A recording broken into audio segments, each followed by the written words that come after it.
Mi novio desaparecía todos los fines de semana, hasta que lo seguí y entendí que ya no estaba a salvo.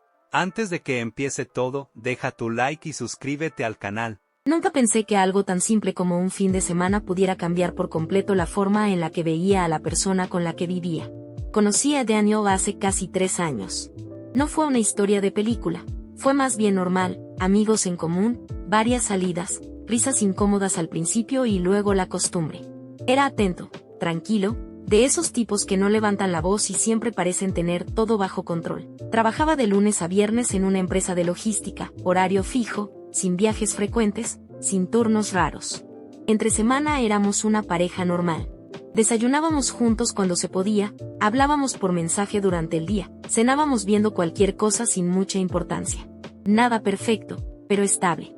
Y yo siempre había valorado eso. El problema, aunque en ese momento no lo veía así, empezaba cada viernes. Siempre era lo mismo.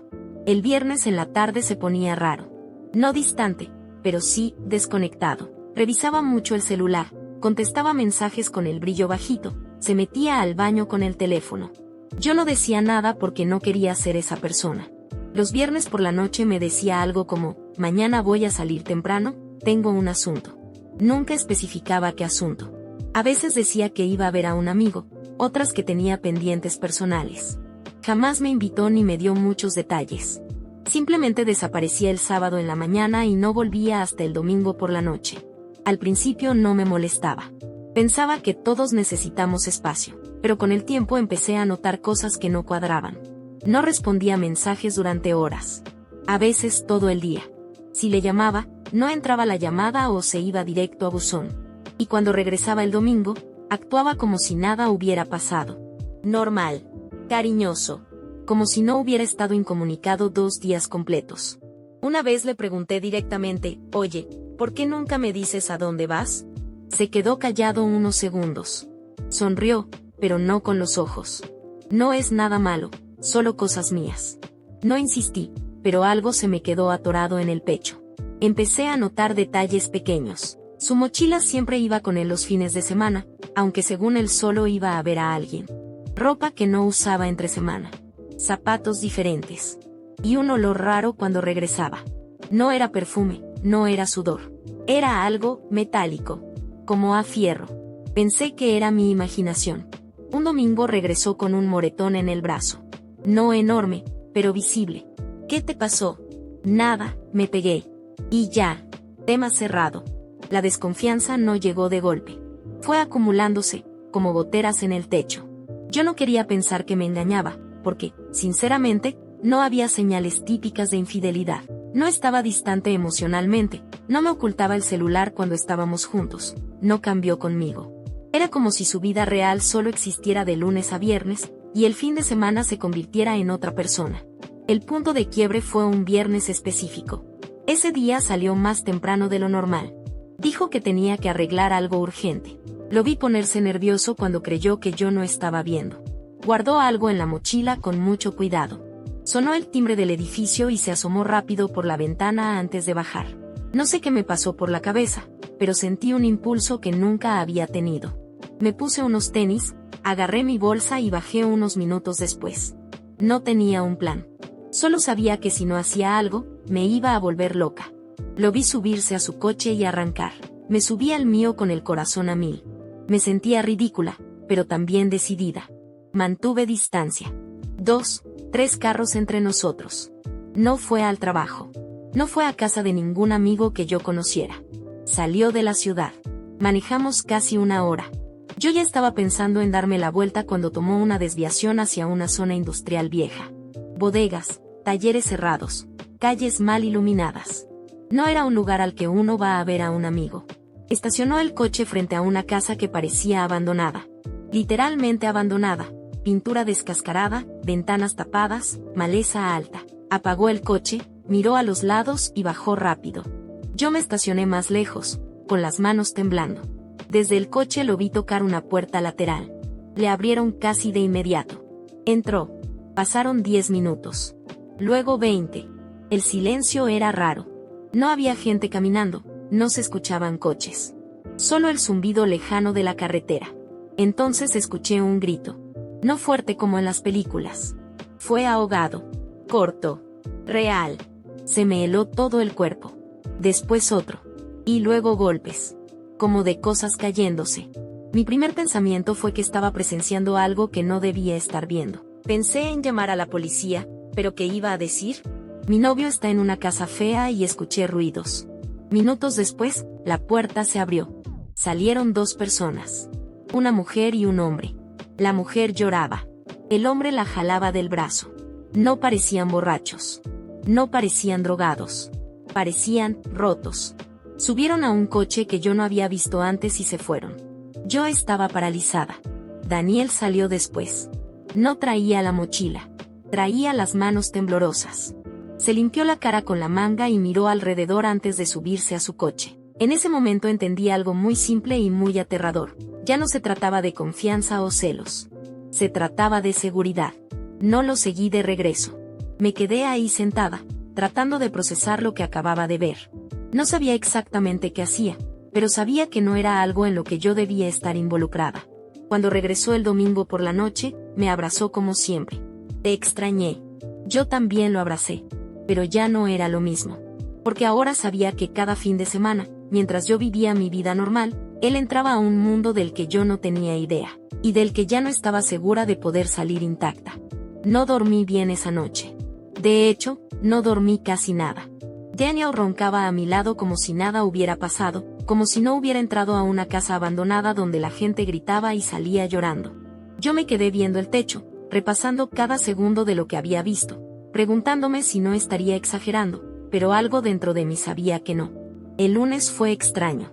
Desayunamos juntos como siempre. Me preguntó cómo iba a estar mi día. Me dio un beso antes de irse. Todo normal. Tan normal que daba miedo. Yo estaba esperando que se le notara algo. Nervios. Culpa. Algo. Pero no. Era el mismo de siempre. Eso fue lo que más me perturbó. Durante la semana empecé a fijarme más en cosas que antes ignoraba. Revisé sin querer su ropa cuando la metía a lavar. Algunas prendas venían manchadas. No era sangre visible, pero sí manchas oscuras, difíciles de quitar. Cuando le pregunté, me dijo que había ayudado a un amigo a mover cosas viejas. Ya no le creía nada. Empecé a sentirme culpable por espiarlo, pero al mismo tiempo sentía que si no entendía qué estaba pasando, podía salir muy mal parada. No solo emocionalmente. Literalmente. El miércoles me llamó la atención que recibiera una llamada y se saliera al balcón para contestar. No era algo que hiciera antes. Habló bajo, serio. Solo alcancé a escuchar un sí y un ya quedó. Cuando entró, me vio mirándolo. ¿Todo bien?, me preguntó. Sí, le dije. ¿Todo bien tú? Sí, trabajo. Trabajo. Siempre trabajo. Ese día, mientras él se bañaba, hice algo que nunca pensé hacer. Revisé su mochila. Me sentí horrible. Me temblaban las manos. No buscaba nada en específico, solo algo que confirmara que no estaba loca. Dentro había lo normal, cartera, llaves, cargador. Pero en el fondo, en un cierre pequeño que casi nunca usaba, encontré un celular. No era el suyo. Era viejo, sin funda, sin nada personal. Lo prendí. Tenía patrón de bloqueo. Me senté en la cama, con el corazón en la garganta. No intenté adivinarlo. No quería dejar rastro. Lo apagué y lo dejé exactamente donde estaba. Pero eso fue suficiente. Esa noche no pude aguantarme.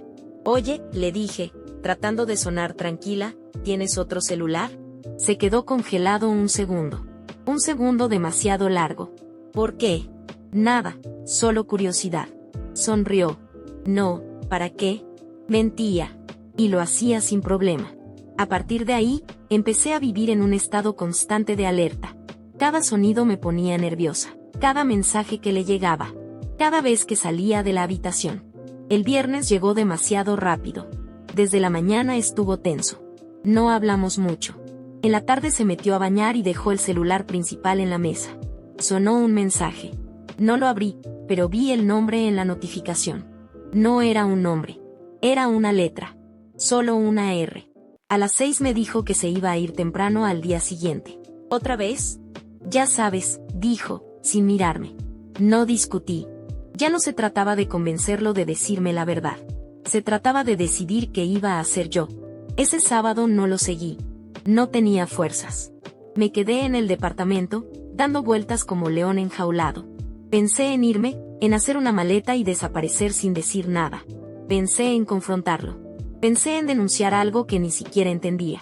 Pensé demasiado. Por la tarde me escribió, todo bien. Regreso mañana. Nada más. Esa noche alguien tocó la puerta. Eran casi las 11. No esperábamos a nadie. Abrí con cuidado. Era una mujer. 30 y tantos, ojerosa, despeinada. Me miró como si yo fuera la última opción que tenía. ¿Tú vives con Daniel?, preguntó. Sentí que el estómago se me caía. Sí, ¿quién eres? Tragó saliva. Necesito hablar contigo.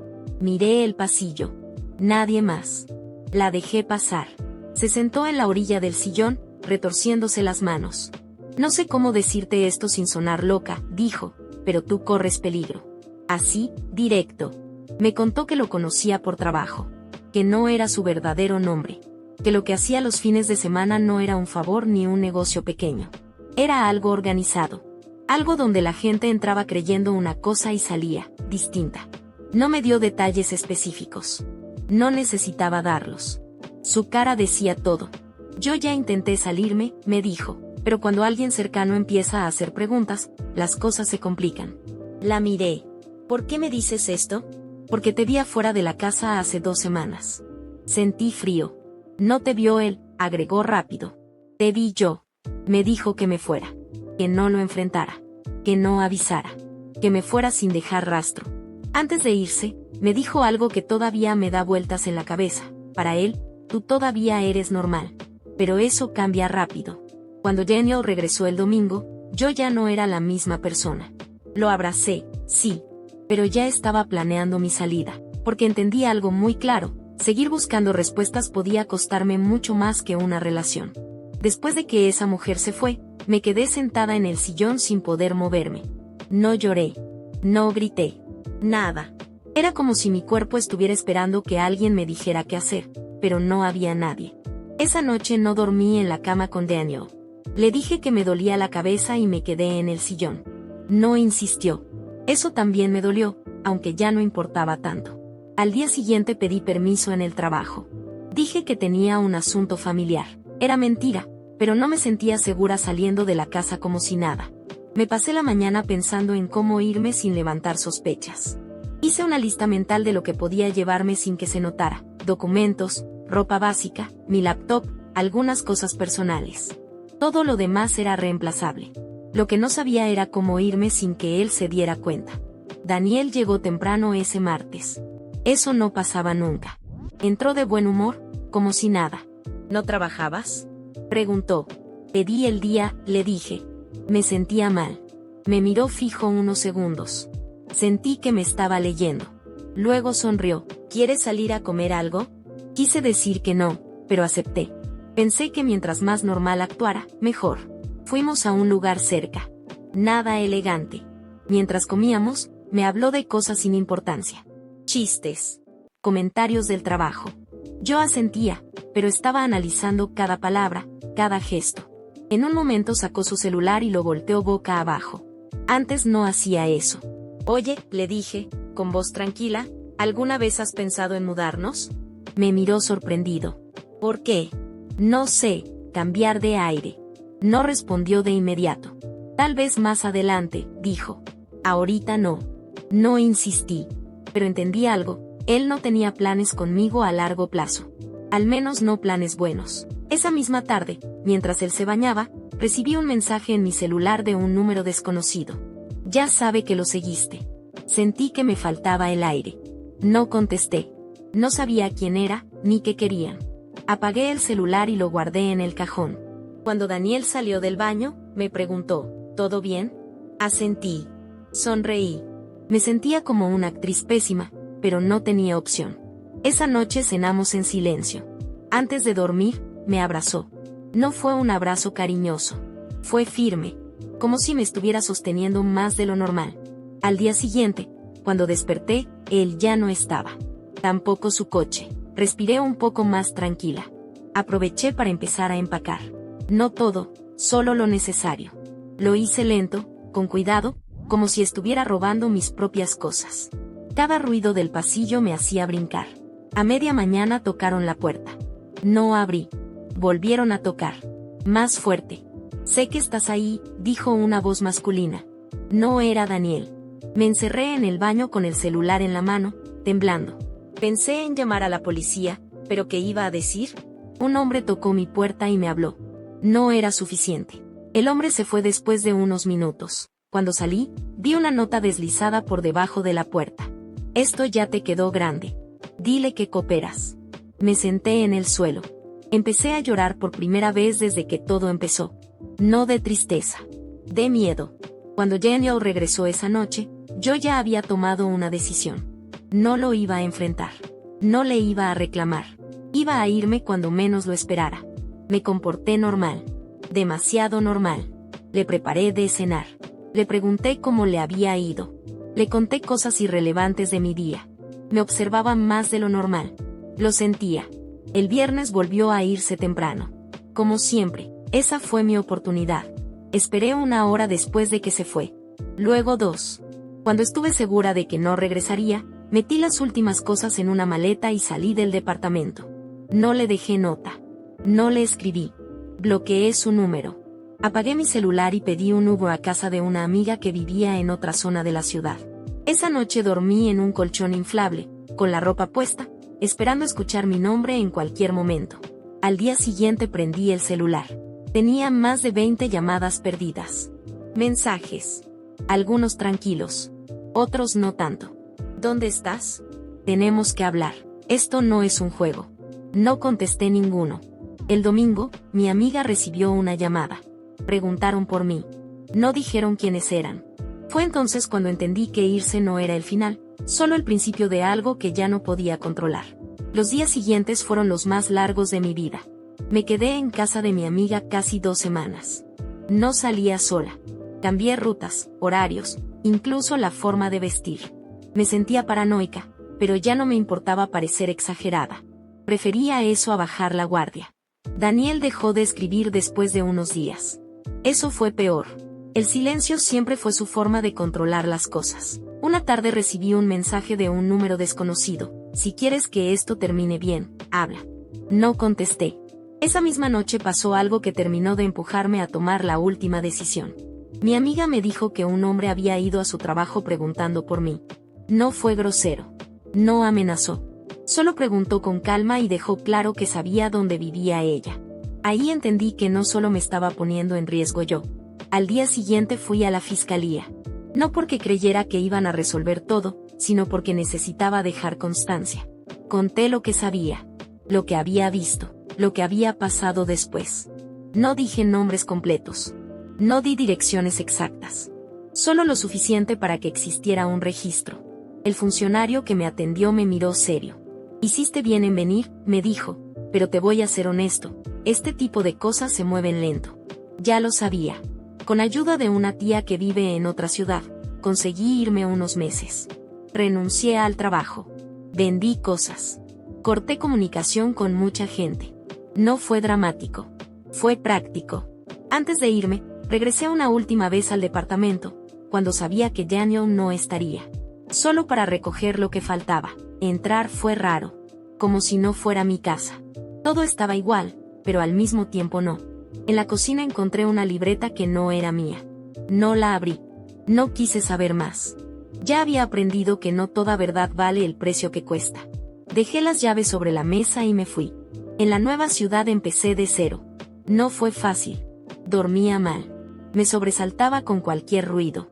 Pero poco a poco la vida empezó a sentirse normal otra vez. Meses después, me enteré por alguien en común que Daniel se había ido del país. No pregunté por qué. No pregunté cómo. Tampoco quise confirmar si era cierto. A veces me preguntan por qué no lo denuncié formalmente. ¿Por qué no hice más? La verdad es simple y no es bonita. Porque hay situaciones donde sobrevivir ya es hacer suficiente. No sé exactamente qué hacía los fines de semana. Tengo teorías, pedazos sueltos, cosas que no quiero unir del todo. Y está bien así. Lo único que sé es esto. Si alguien te hace sentir que preguntar es peligroso, si te acostumbras al miedo como parte de la rutina, si empiezas a justificar silencios que no deberían existir, no es amor, no es estabilidad, y no es normal. Yo me fui a tiempo, y aunque perdí una vida entera en el proceso, al menos no perdí la mía.